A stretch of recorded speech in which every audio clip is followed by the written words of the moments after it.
পথ।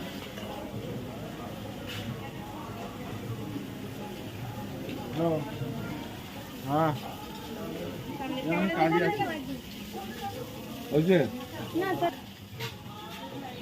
সোনার গৌরাঙ্গ লোকজন থাকবে চিন্তা করে লাভ নেই।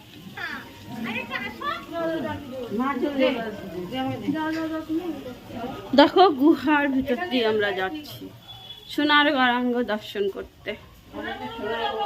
না 60 ফুট গৌরাঙ্গ দর্শন করতে যাচ্ছি।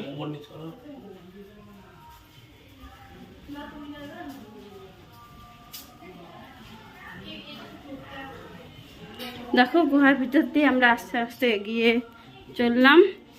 এই দেখো বেরিয়ে গেলাম। এই দেখো 60 ফিট গৌরাঙ্গ, মাথায় একদম উঁচু করে দর্শন করতে হয়।